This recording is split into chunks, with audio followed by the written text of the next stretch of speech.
এই জন্য নাম রাখা হয়েছে 1 মিনিটের মাদ্রাসা। 5টা কথা কি? 1 নম্বর, আমি যে নামাজে যা পড়ি এর অর্থ, এক শব্দের অর্থ। কারণ অর্থ বুঝলে, অর্থের দিকে খেয়াল রাখলে অন্যদিকে মন যায় না। এই জন্য একটা শব্দের অর্থ একদিনে। দ্বিতীয়, একটা সুন্নত। কারণ সুন্নত দ্বারা আমলের দেহ তৈরি হয়, একটা সুন্নত। তৃতীয়, একটা কবিরা গুনাহ, কারণ কবিরা গুনার কারণে আমল নষ্ট হয়। এই জন্য কবিরা গুনাহ,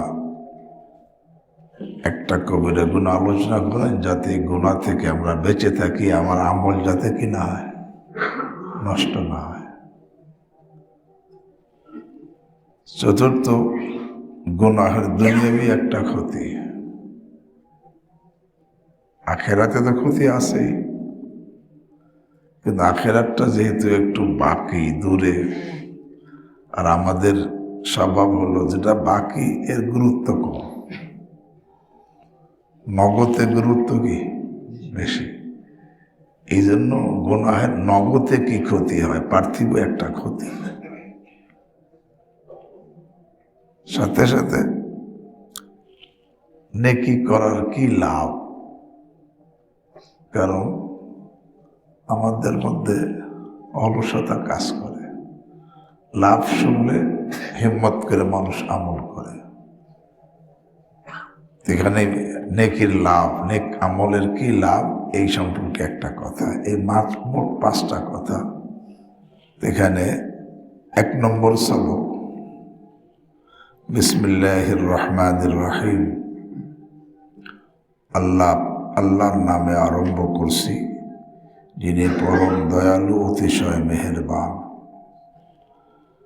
নাহমাদুহু ওয়া নুসাল্লি আলা রাসূলিহিল কারীম। আমরা আল্লাহর প্রশংসা করছি এবং তার রাসূল করিম সাল্লাল্লাহু আলাইহি ওয়াসাল্লামের প্রতি দরুদ প্রেরণ করছি। নামাজে ব্যবহৃত বিভিন্ন শব্দের অর্থ, প্রথম আল্লাহু আকবার। আল্লাহু আকবার অর্থ আল্লাহ সবচেয়ে বড়। বড়ত্ব শুধু আল্লাহরই জন্য, একমাত্র আল্লাহই বড় আর কি। আল্লাহু আকবার, আল্লাহ বড়, আমি ছোট। দুনিয়ার সব কিছু ছোট, আসমান ছোট, কুরসি ছোট, আরশ ছোট, বড়কে আল্লাহু আকবার, আল্লাহ। তবে আল্লাহু আকবার শব্দের উচ্চারণটা ঠিক হওয়া চাই। আল্লাহু আকবার, আল্লাহু আকবার। এখানে আল্লাহ যেন আল্লাহ না হয়, আল্লাহ আল্লাহ না হয়, কি হবে? আল্লাহ, আল্লাহ আকবার, আকবার, হামজা পরে কাফ, আক। এখানে গড় উচ্চারণ না হয়, আকবার না হয়। আকবার হইলে মারাত্মক ভুল হয়ে যায়। আকবার মানে খুব বেশি ময়লা, খুব বেশি ধুলাবালি মিশ্রিত গোবর থেকে। এই জন্য খেয়াল করতে হবে আকবার ক, আর বাটা লম্বা না হয়, আকবার না হয়। বা লম্বা হইলেও মারাত্মক গুনাহ, অর্থ পরিবর্তন হয়ে যায়। তো আল্লাহু আকবার, আল্লাহই বড়। বড়ত্ব শুধু কার জন্য? আল্লাহর জন্য। এই কথার যার দিলের মধ্যে থাকবে আল্লাহই বড়, আমি ছোট, সুতরাং তার দিলের মধ্যে অহংকার আসবে না।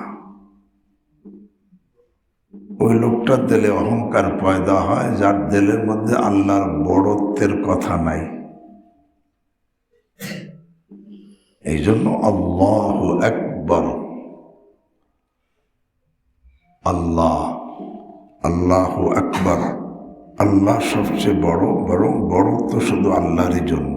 একটি সুন্নত, নামাজে দাঁড়ানোর সুন্নত সমূহের মধ্যে একটি সুন্নত হলো কেবলামুখী হয়ে সোজাভাবে দাঁড়ানো এবং মাথা না ঝুঁকানো।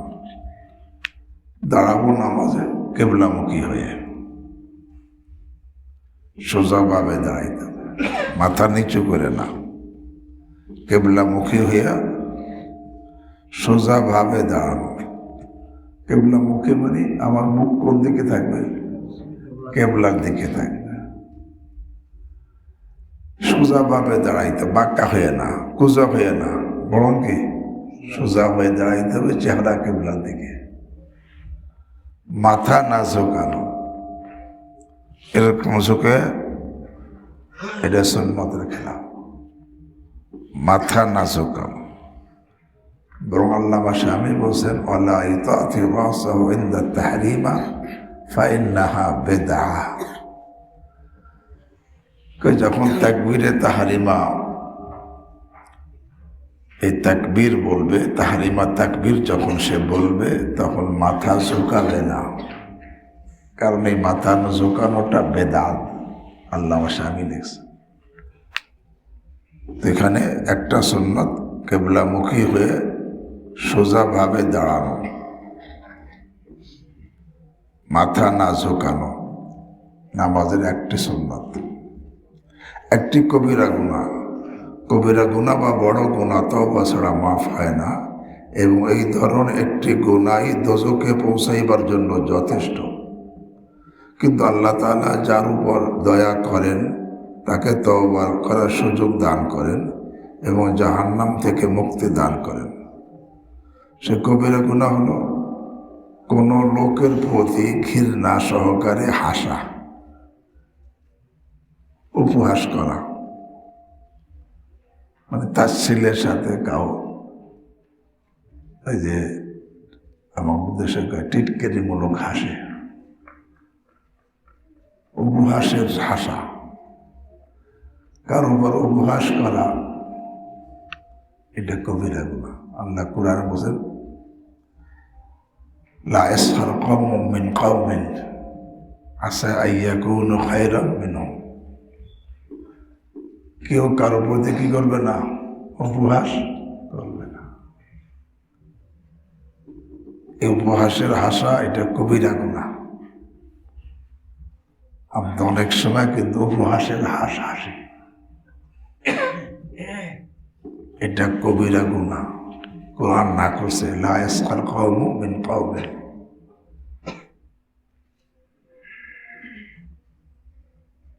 পুরুষও অন্য কোনো পুরুষের প্রতি এরকম ভাবে উপহাসের হাসবে না, কোনো মহিলাও হাসবে না।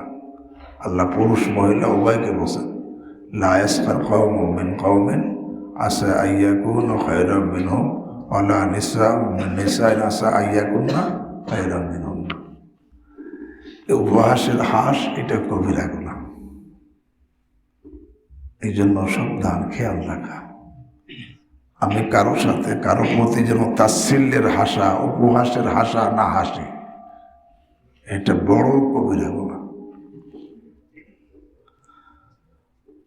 গুনাহের ক্ষতি সব, গুনাহের ওই সকল ক্ষতি যা দুনিয়াতেই ভোগ করতে হয়, তার মধ্যে একটি ক্ষতি এই যে গুনাহের কুফলে বান্দাকে দ্বীনি ইলম হইতে মাহরুম করে দেওয়া হয়। ছাত্ররা ভালো করে শোনো, গুনাহের একটা ক্ষতি কি, তাকে দ্বীনি ইলম থেকে বঞ্চিত করে দেওয়া হয়। গুনাহগারকে, যেই ছেলে গুনাহের অভ্যাস তওবা করে না, এই গুনাহের কারণে তাকে দ্বীনি ইলম থেকে মাহরুম করে দেওয়া হয়। ইমাম মালিক রাহিমাহুল্লাহ, ইমাম শাফি রাহিমাহুল্লাহকে ছাত্র অবস্থায় একদিন দেখছেন।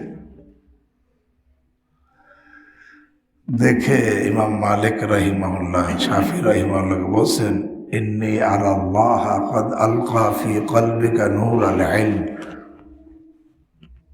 আমি দেখতেছি আল্লাহ রাব্বুল আলামিন তোমার দিলের মধ্যে ইলমের নূর ঢেলে দিয়েছে।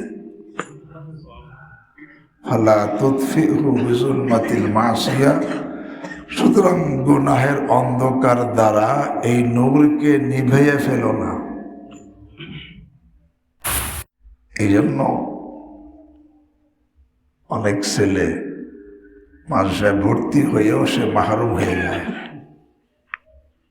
বঞ্চিত হয়ে যায়। কেন? সে অবশ্যই কোনো গুনাহের মধ্যে কি জড়িত, সে কোনো গুনাহের মধ্যে জড়িত আছে,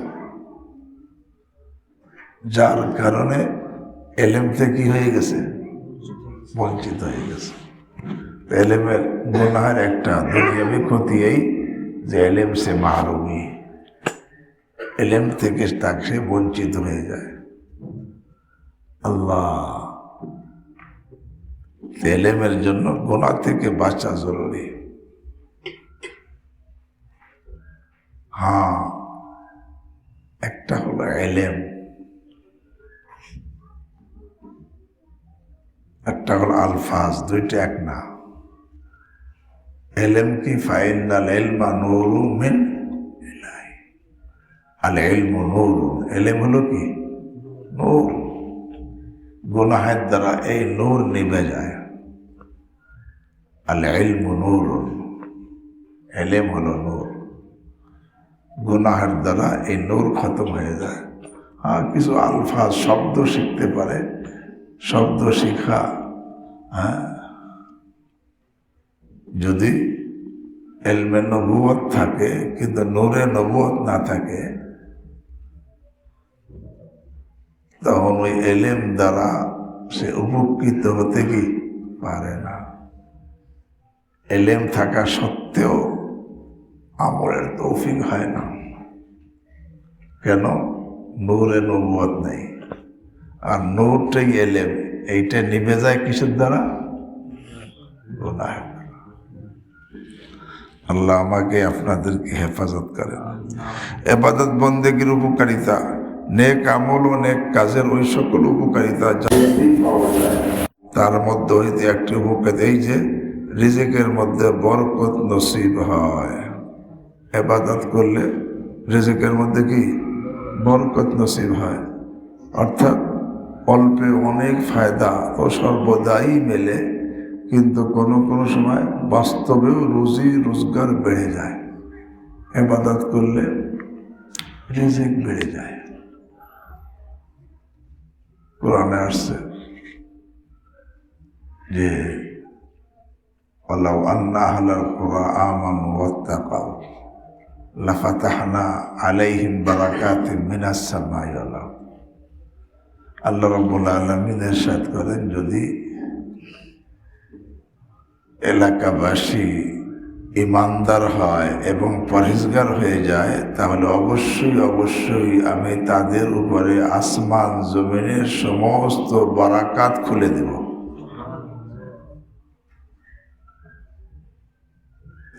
ইবাদতের দ্বারা এরকম ভাবে আল্লাহ রাব্বুল আলামিন রিজিকে বরকত দান করেন, রিজিকে বরকত দেন, এমন বরকত যে তার যে কোনো বরকত যে পেয়ে যায়, যত অভাবী হোক তার মধ্যে কোনো পেরেশানি নেই। ওর দ্বারা তার প্রয়োজন কি হয়, পুরা হয়ে যায়। যদি কেউ এবার মালের বরকত পেয়ে যায় তখন আল্লাহু আকবার, তার এরকম ভাবে যতই দুর্ভিক্ষ দেখা যাক দেশে, কিন্তু তার প্রয়োজন কি হয়ে যায়, পুরা হয়ে যায়। ইবাদতের মধ্যে একটা ইবাদত সিলা রহমি, আত্মীয়তা বন্ধন জুড়ে রাখা, এটা একটা বড় ইবাদত, ফরজ ইবাদত। বুখারী শরীফের মধ্যে হাদিস আসছে, মান সাররাহু আইয়ুবসাতা লাহু ফি রিজকিহি ওয়া আইয়ুনসা ফি ইথরিহি ফালিয়াসিল রাহিমা। যাকে আনন্দিত করে তার রেজেকে বরকত হওয়া আর হায়াতে বরকত হওয়া, যাকে আনন্দিত করে সে যেন তার আত্মীয়তা বন্ধন জুড়ে রাখে। অর্থাৎ যেই লোকটা তার আত্মীয়দেরকে আত্মীয়তা বন্ধনকে জুড়ে রাখবে, আল্লাহ তার হায়াতেও বরকত দিবেন, রেজেকেও বরকত দিবেন। এই জন্য আত্মীয়তা বন্ধনের ব্যাপারে সতর্ক থাকা। আত্মীয় কারা এটাও বলে দেয়, আল আখরিবা মিন জিহাতিন নাসাব ওয়া মিন জিহাতিন নিসা। বংশের দিক দিয়ে যারা আত্মীয় তারাও আত্মীয়, আর স্ত্রীর দিক দিয়ে যারা আত্মীয় তারাও আত্মীয়। আল আখরিবা মিন জিহাতিন নাসাব ওয়া মিন জিহাতিন নিসা। এই আত্মীয়দের সঙ্গে আত্মীয়তা জুড়ে রাখা, এটা এমন আমল যে আমলের দ্বারা আল্লাহ রাব্বুল আলামিন বান্দার হায়াতেও বরকত দেন, রিজিকেও কি বরকত দেন। তো নেক আমলের দ্বারা রিজিকে বরকত হয়, আর গুনাহের কারণে ইলম থেকে মাহরুমি হয়। আর একটা কবিরা গুনাহ কি ছিল, কারো প্রতি উপহাস করে কি হাসা, এটা কবিরা গুনাহ। উপহাসের হাস যেন কারোর প্রতি আমি না হাসি। আর একটা সুন্নত, নামাজের মধ্যে সোজা হয়ে নামাজ দাঁড়াবো, তখন সোজা হয়ে দাঁড়াবো, কেবলামুখী হয়ে মাথা ঝুঁকাবো না। আর একটা শব্দের অর্থ কি পড়ছি, আল্লাহু আকবার, মানে আল্লাহই বড়। আল্লাহ এরকম পড়তে, এরকম 5টা কথা আসর ফজরের পরে আলোচনা হবে ইনশাআল্লাহ। এখান থেকে আমরা শোনে তো সবাই, যারা বসে তারা সকলেই তো শোনে কেন, তবে এর দ্বারা লাভবান তারাই হবে যারা শোনার পরে এরপর আমল করবে। যেরকম বিশেষ করে সুন্নতের একটা কথা, এটা আমলের কথা। আর গুনাহের কথা, যার গুনাই গুনাহ আমি কি করব না। আল্লাহ আমাকে আপনাদেরকে তৌফিক দান করে।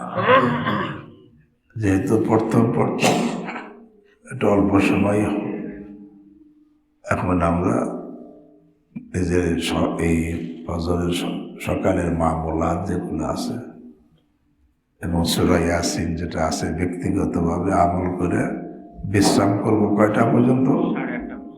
1:30 মতো। এখানকার কিতাব করব, এটা তো এখানকার না, সেই বই করি, এখন বাসা করি।